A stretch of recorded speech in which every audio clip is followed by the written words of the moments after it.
आप देख रहे हैं अमेज नाउ।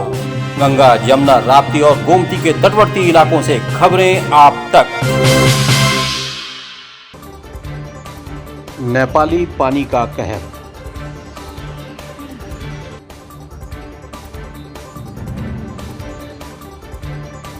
पूर्वांचल का एकमात्र उत्कृष्ट सुपर स्पेशलिटी संस्थान Shri Ram Janki Netralaya, jubilee road, Gorakhpur. Retina surgery, समलबाई और लेंस प्रत्यारोपण, फेको सर्जरी। आयुष्मान योजना से संबद्ध। सुविख्यात वरिष्ठ रेटिना रोग विशेषज्ञ डॉक्टर दुर्गेश कुमार। समय समय पर लगाए जाने वाले निशुल्क परामर्श शिविर में समलबाई, ग्लूकोमा, स्क्रीनिंग और जांच हेतु संपर्क करें। Glaucoma and phaco expert doctor Pankhuri Johari से। नेत्र से संबंधित सभी रोगों के समुचित इलाज के लिए एकमात्र प्रतिष्ठान श्री राम जानकी नेत्रालय, एडी चौक, जुबली रोड, गोरखपुर।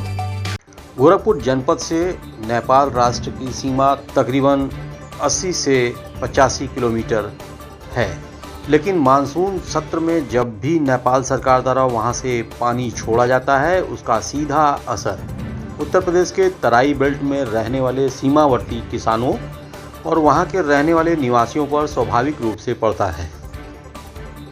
हर साल हजारों एकड़ में तैयार धान और मूंगफली की फसलें इस कहर की भेंट चढ़ जाती हैं।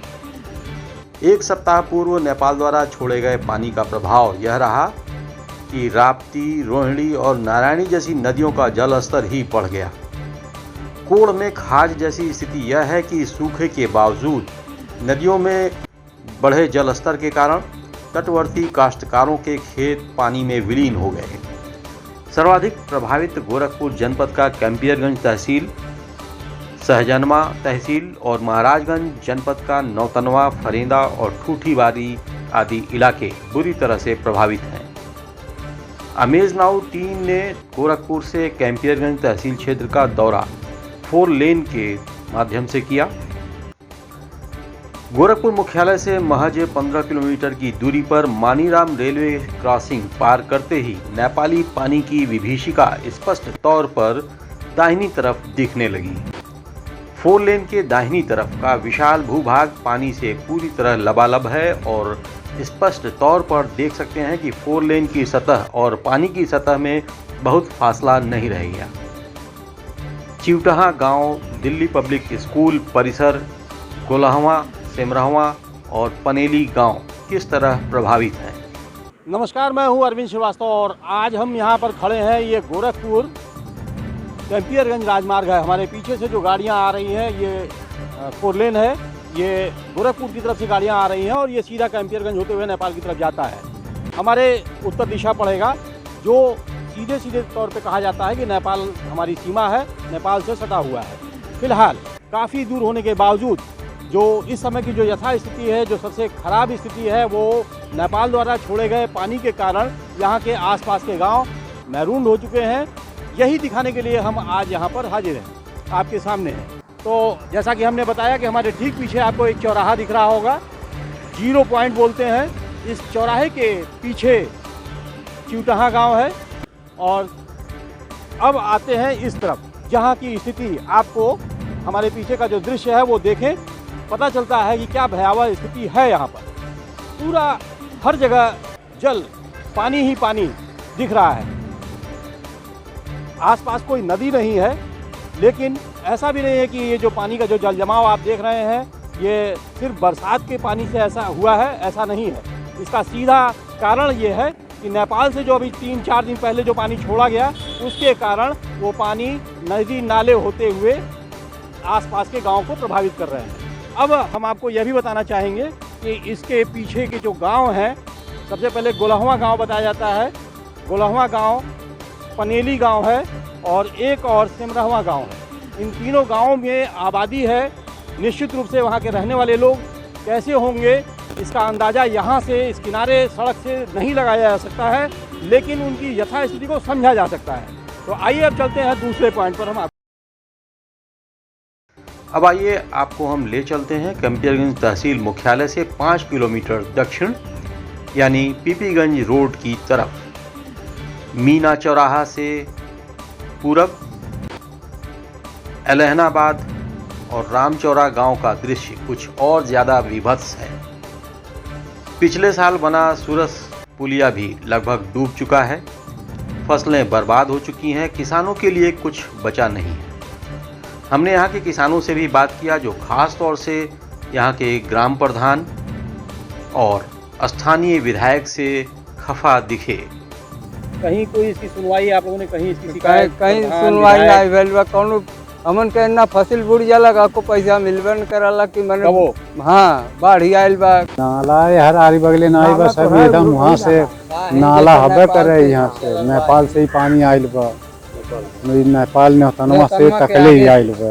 अच्छा, यही स्थिति नौतनवा तक पूरा मतलब नेपाल जहाँ जादे वहाँ डाँड़े बा, जहाँ खाल पड़ाला तहाँ बुड़ाला, अब यहाँ खाल जाते बा। फूठी बारी से और झुलनीपुर के बीच में एक बहा है, नाला है। हाँ, शायद वही नाला यहाँ तक आ गया।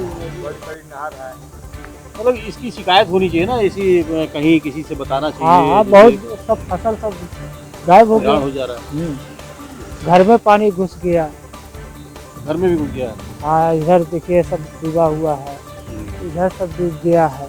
जो साग सब्जी था वो भी खत्म हो गया। एक बार फिर हम आपको याद दिला दें कि जब जब नेपाल के भीतर बरसाती पानी इकट्ठा होता है, उसे अपने बांध खोलने पड़ते हैं और तब भारतीय किसानों के आर्थिक रूप से कमर तोड़ने वाला यह दृश्य पैदा होता है। नेपाली सरकार की यह मजबूरी भारतीय अर्थव्यवस्था और भारतीय किसानों के लिए सबसे बड़ी त्रासदी है। कैंपियरगंज तहसील का यह रामपुर एलहनाबाद ग्राम सभा है। इसका टोला है, 6 टोले बताए गए हैं। ग्रामवासियों से हमने बात किया, उन्होंने बताया कि कुल 6 टोले हैं और 6 टोले पूरी तरह से गांव के भीतर अगर पानी नहीं है, लेकिन सभी गांव मैरून हो चुके हैं, उनकी खेती तबाह हो चुकी है। और यह स्थिति हर साल की बताई जाती है और यह किसी बरसाती पानी का यह कहर नहीं है, यह नेपाल से छोड़े गए पानी का ये कहर है, जो ग्रामवासियों के जीविका पर भारी पड़ रहा है। तो यहाँ पर जहाँ हम खड़े हैं, ये कैंपियरगंज से महज 5 किलोमीटर की दूरी पर है, मुख्यालय तहसील मुख्यालय से, और गोरखपुर शहर से ये 35 किलोमीटर का ये फासला है। तो आप इस बात का अंदाज़ा लगा सकते हैं कि नेपाली पानी का कहर किस तरह से आम किसानों आदमियों पर प्रभाव पड़ रहा है। और देखते रहिए अमेज नाउ। अब आप समझ सकते हैं हमने नेपाली पानी का कहर क्यों कहा। देखते रहिए अमेज नाउ।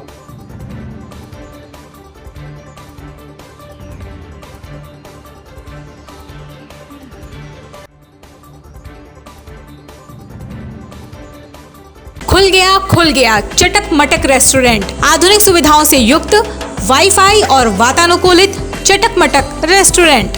स्वादिष्ट और शुगर फ्री मिठाइयाँ, नॉर्थ इंडियन, साउथ इंडियन और चाइनीज डिशेस।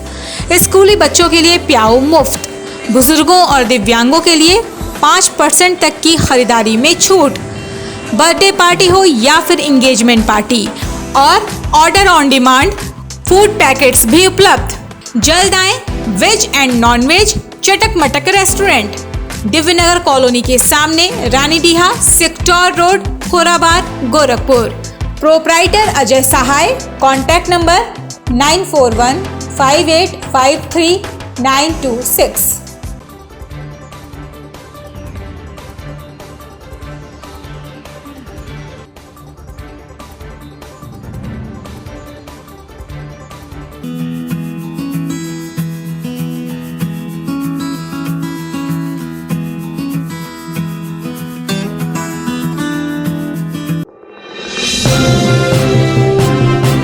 आप देख रहे हैं अमेज नाउ।